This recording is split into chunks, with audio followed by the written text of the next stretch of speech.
Bapak, Ibu, dan saudara-saudari yang dikasihi Tuhan, firman Tuhan yang akan kita renungkan pada hari Minggu ini, Minggu tanggal 27 September 2020, terambil dari kitab 2 Samuel pasal 9 ayat 1 sampai 8. Saya akan bacakan kepada kita, beginilah firman Tuhan.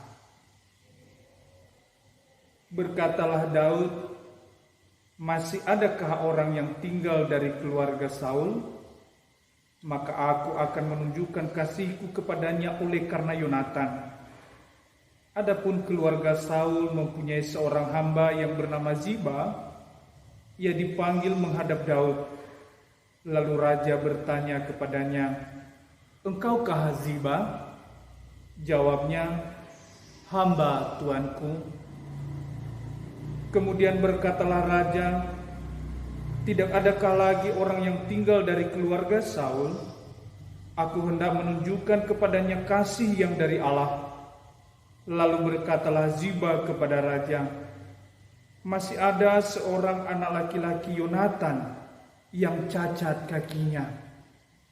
Tanya raja kepadanya, "Di manakah ia?" Jawab Ziba kepada raja, "Dia ada di rumah Mahir bin Amiel di Lodebar." Sesudah itu, Raja Daud menyuruh mengambil dia dari rumah Mahir bin Amiel dari Lodebar. Dan Mephiboset bin Yonatan bin Saul masuk menghadap Daud. Ia sujud dan menyembah. Kata Daud, "Mephiboset," jawabnya, "Inilah hamba tuanku." Kemudian berkatalah Daud kepadanya, "Janganlah takut, sebab aku pasti akan menunjukkan kasihku kepadamu oleh karena Yonatan ayahmu. Aku akan mengembalikan kepadamu segala ladang Saul nenekmu, dan engkau akan tetap makan sehidangan dengan aku." Lalu sujudlah Mephiboset dan berkata, "Apakah hambamu ini sehingga engkau menghiraukan anjing mati seperti aku?" Demikianlah pembacaan firman Tuhan. Mari kita berdoa. Terima kasih Tuhan, Engkau telah menjaga dan memelihara kami sampai saat ini. Dan saat ini Tuhan, kami rindu untuk ditaburi firman Tuhan yang hidup. Kami mohon tuntunan Roh Kudus mengurapi hati dan pikiran kami, sehingga kami siap untuk ditaburi firman Tuhan dan siap untuk melakukannya. Bersabdalah bagi kami Tuhan, dalam nama Yesus Kristus kami berdoa. Amin. Saudara-saudara yang dikasihi Tuhan, kita patut bersyukur dan berterima kasih kepada Tuhan, karena sampai dengan minggu ini, Tuhan telah menolong dan memelihara hidup kita. Dan pada kesempatan ini, kita kembali bertemu untuk merenungkan firman Tuhan yang akan menuntun dan memandu hidup kita untuk melakukan kehendak Tuhan, untuk peduli kepada sesama manusia dan kepada orang-orang yang menyandang disabilitas. Sesuai dengan tema kita pada minggu ini, kepedulian terhadap disabilitas, atau kalau mau lebih lengkap, kepedulian terhadap penyandang disabilitas. Saudara-saudari yang dikasihi Tuhan, sesungguhnya ada banyak saudara-saudara kita, para penyandang disabilitas di sekitar kita. Hanya saja keberadaan mereka, eksistensi mereka seringkali dipandang sebelah mata, sehingga mereka menjadi orang-orang yang tersisihkan dan termarginalkan dari antara kita. Keberadaan mereka tidak dianggap, keberadaan mereka disepelekan, sehingga mereka seringkali tidak terlihat di antara kita. Saudara-saudari yang dikasihi Tuhan, tentu kita bertanya, siapa saja yang termasuk di dalam kelompok penyandang disabilitas? Penyandang disabilitas adalah saudara-saudara kita yang dengan kondisi tertentu mengalami keterbatasan tertentu, baik itu keterbatasan fisik, sensorik, keterbatasan intelektual, dan juga keterbatasan mental. Keterbatasan fisik, misalnya kakinya salah satu diamputasi, atau tangannya salah satu diamputasi karena sesuatu penyakit, atau sesungguhnya seluruh anggota tubuhnya lengkap, hanya mengalami ketidakberfungsian sebagaimana fungsi yang seharusnya yang bisa dilakukan oleh orang kebanyakan. Kakinya tidak bisa digunakan karena lumpuh, atau tangannya tidak bisa digerakkan karena lumpuh. Ini juga masuk dalam kategori orang-orang penyandang disabilitas. Atau dia punya mata, tetapi tidak berfungsi. Matanya tidak bisa melihat, sehingga ia tergolong disabilitas yang disebut dengan tunanetra. Dia punya telinga, tetapi tidak berfungsi, tidak bisa mendengar dengan jelas, dengan baik. Ini disebut sebagai penderita atau orang dengan kondisi tunarungu. Punya mulut, tetapi tidak bisa berbicara dengan jelas, atau bisa disebut dengan bisu. Ini disebut sebagai tunawicara. Dan berbagai kondisi-kondisi fisik lainnya yang membuat dia mengalami keterbatasan di dalam melaksanakan aktivitasnya. Dan ini disebut sebagai disabilitas fisik. Dan juga disabilitas intelektual dan disabilitas mental. Orang yang mengalami kelemahan daya tangkap, lamban dalam berpikir. Ini disebut sebagai tunagrahita atau Down syndrome. Ada juga yang disebut orang yang tidak bisa mengendalikan emosinya dan tidak bisa mengendalikan interaksi sosialnya dengan orang lain. Ini disebut dengan tunalaras. Semua kondisi-kondisi ini disebut sebagai kondisi disabilitas, dan orang yang menyandang kondisi ini disebut sebagai penyandang disabilitas. Lalu mengapa Bapak Ibu dan saudara-saudari yang dikasihi Tuhan, mereka-mereka ini, saudara-saudara kita para penyandang disabilitas ini, justru seringkali disisihkan dari komunitas, bahkan di dalam keluarganya sendiri? Ini terjadi karena banyaknya pandangan negatif yang sudah terlanjur mengkristal di dalam pikiran manusia terhadap kondisi-kondisi yang demikian. Misalnya, kondisi disabilitas ini dianggap aib bagi keluarga, sehingga mereka cenderung menyembunyikan anggota keluarga mereka tersebut dari interaksi sosial.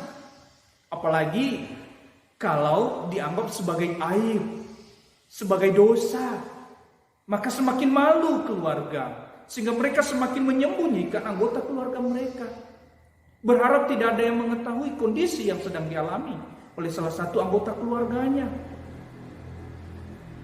Kalau kita lihat bagaimana reaksi murid-murid Yesus juga ketika ada salah satu orang yang buta sejak lahir dan dibawa kepada Yesus. Apa kata murid-muridnya? Rabi, siapakah yang berdosa? Dia atau orang tuanya? Lalu Yesus berkata, bukan dia dan bukan orang tuanya, tetapi kondisi itu terjadi karena pekerjaan-pekerjaan Allah hendak dinyatakan melalui dia. Belum lagi Bapak Ibu dan saudara-saudari yang dikasihi Tuhan, komentar-komentar miring dari orang-orang sekitar. Wah, anaknya kok seperti itu ya? Wah, saudaranya kok seperti itu ya? Lalu muncul perilaku-perilaku yang destruktif, seperti merendahkan, menghina, mengejek, mengolok-olok, membuli, bahkan menolak keberadaan mereka. Ini sungguh sebuah situasi yang buruk bagi penyandang disabilitas. Dan situasi ini harus dihentikan. Caranya bagaimana? Yaitu, mari kita belajar dari apa yang dilakukan oleh Daud terhadap Mephiboset seorang penyandang disabilitas dari keturunan Saul, sebagaimana dikisahkan di dalam bacaan firman Tuhan yang barusan kita baca. Apa yang dilakukan oleh Daud terhadap Mefiboset, yaitu satu, Daud menerima Mefiboset sebagaimana adanya dia, tanpa mempersoalkan kondisinya sebagai penyandang disabilitas. Di dalam ayat 1 sampai 13, kalau kita baca secara keseluruhan pasal 9 ini, di sana dikisahkan bahwa Raja Daud setelah memerintah selama 7 tahun di Hebron menjadi Raja Yehuda, lalu ia berhasil menyatukan seluruh Israel. Dia menjadi Raja di Yerusalem. Ia teringat akan janjinya kepada Yonatan, anak dari Raja Saul, Raja pertama Israel. Ia mengingat bahwa ia telah berjanji untuk mengasihi keluarga Yonatan, keturunan Saul. Dan sekarang setelah ia menjadi raja di Yerusalem, ia menanyakan kepada para tentaranya, anak buahnya, masih adakah keturunan dari Saul? Masih adakah sisa-sisa dari keturunan Saul? Saya hendak memberikan kasih Allah kepadanya. Lalu setelah dicari tahu keberadaan keturunan Saul, mereka kemudian membawa Ziba kepadanya. Ziba adalah seorang hamba Saul. Dan Ziba memberitahu bahwa masih ada satu orang laki-laki keturunan Saul. Dia adalah anak dari Yonatan, namanya Mefiboset, dan dia memiliki cacat kaki atau timpang kakinya. Itu kita bisa lihat di dalam ayat 3b.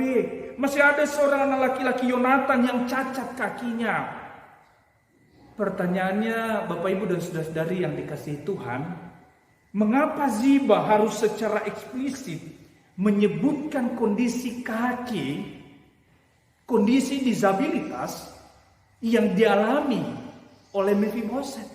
Padahal Daud tidak bertanya itu. Daud hanya menanyakan, masih adakah keturunan dari Raja Saul? Ziba, Bapak Ibu dan saudara-saudari yang dikasihi Tuhan, ingin memastikan apakah Raja Daud siap menerima Mefiboset dalam kondisi yang demikian. Dia khawatir, jangan-jangan nanti kalau Mefiboset ini dibawa di hadapan Raja Daud dan ia ditolak karena kondisi disabilitas fisik, kakinya yang timpang, yang sedang dialami.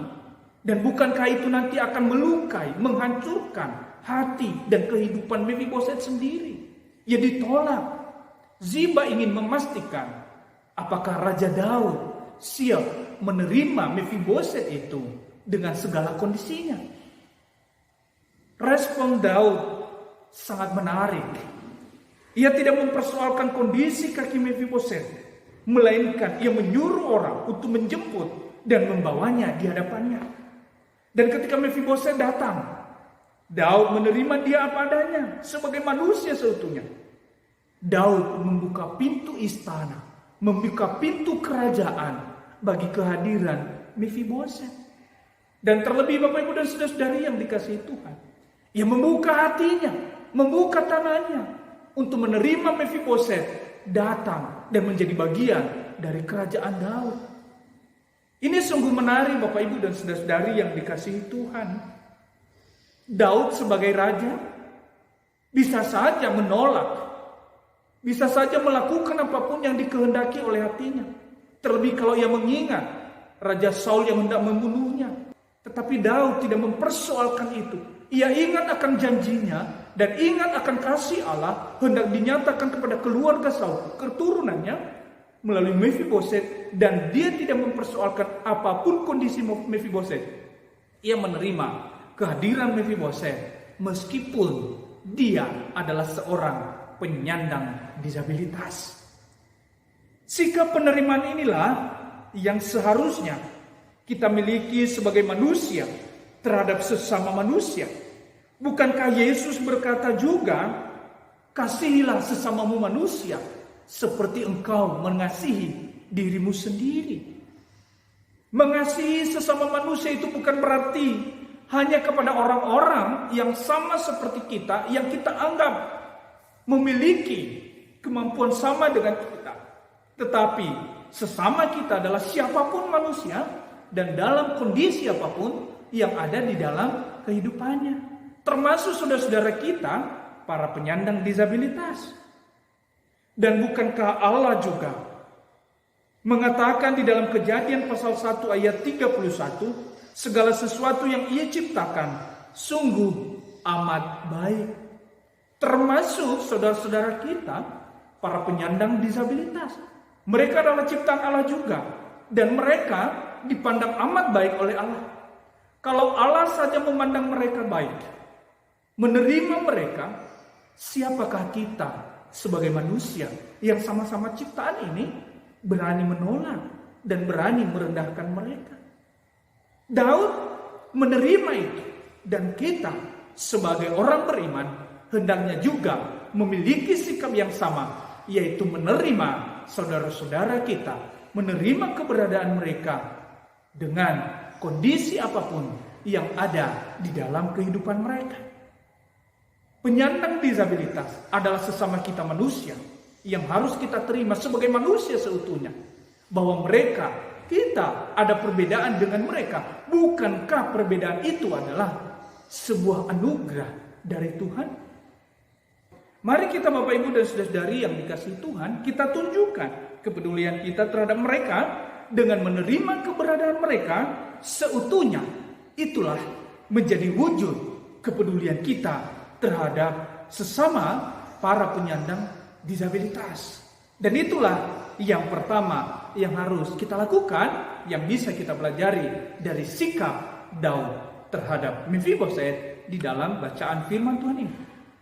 Yang kedua, Daud mengakui dan memfasilitasi Mefiboset untuk mengakses dan mendapatkan hak-haknya. Sebagai seorang raja, ia tentu bisa saja menyita seluruh harta milik Saul dan keluarganya. Tetapi Daud tidak melakukan itu. Ia tahu bahwa segala milik Saul dan seluruh keluarganya itu adalah menjadi hak keturunannya. Dalam hal ini, Mefiboset yang masih tersisa, meskipun dia penyandang disabilitas, tetapi Daud tetap mengakui, menghargai, dan memfasilitasinya untuk mengakses seluruh hak-haknya tersebut.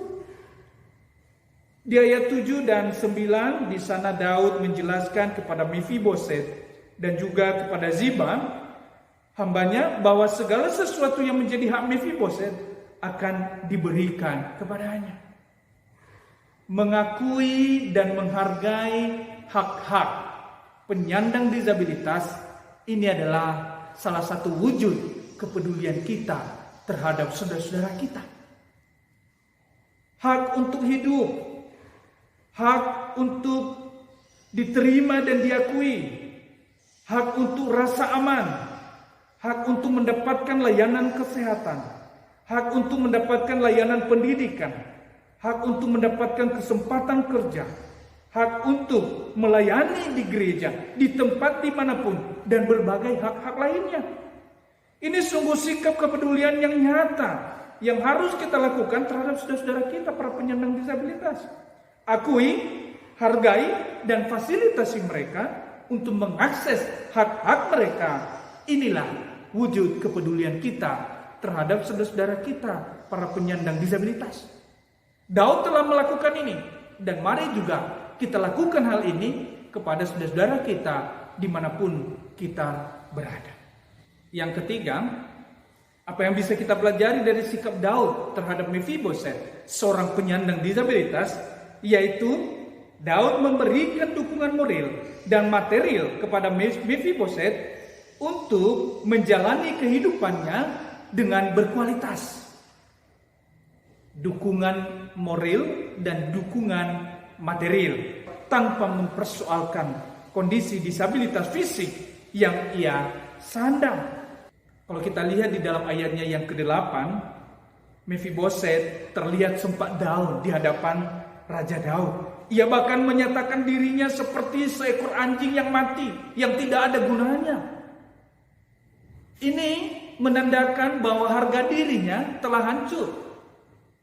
Tetapi Raja Daud memberi dukungan moral kepadanya, sehingga harga dirinya yang selama ini telah hancur terangkat kembali. Rasa percaya dirinya terangkat kembali dengan cara Daud mengangkat dia.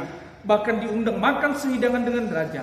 Perasaan rendah dirinya diangkat oleh Daud. Ia bahkan diperlakukan seperti anak dalam kerajaan. Itu kita bisa lihat di dalam ayat 11. Ini sungguh telah mengangkat harga dirinya seperti harga diri orang-orang pada umumnya. Dukungan seperti ini hanya bisa terjadi kalau ada kepedulian yang sungguh-sungguh nyata, yang sungguh-sungguh tulus terhadap saudara-saudara kita penyandang disabilitas. Mari saudara-saudara yang dikasihi Tuhan, ketiga sikap yang telah ditunjukkan oleh Daud ini, biarlah ini menjadi sikap kita juga dalam memberikan kepedulian terhadap saudara-saudara kita, para penyandang disabilitas. Sikap penerimaan, sikap pengakuan akan hak-hak mereka, membantu memfasilitasi mereka, mengakses seluruh hak-hak mereka. Dan ketiga adalah memberikan dukungan moral dan material supaya mereka bisa menjalani kehidupannya secara berkualitas.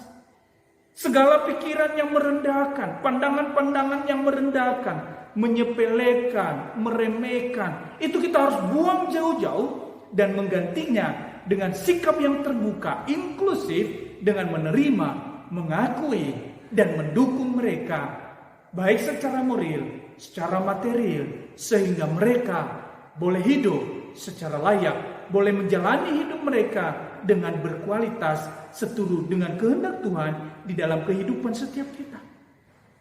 Tuhan Yesus memberkati. Amin. Ayat hafalan bagi kita di dalam ayatnya ke-8, saya bacakan. Lalu sujudlah Mefiboset dan berkata, apakah hambamu ini sehingga engkau menghiraukan anjing mati seperti aku? Mari kita berdoa. Terima kasih Tuhan, Engkau telah mengizinkan kami merenungkan firman-Mu. Dan biarlah firman-Mu ini menjadi penuntun dan panduan bagi kami untuk hidup seturut kehendak Tuhan, peduli terhadap sesama kami, dan peduli terhadap saudara-saudara kami, para penyandang disabilitas. Dalam nama Yesus Kristus kami berdoa. Amin.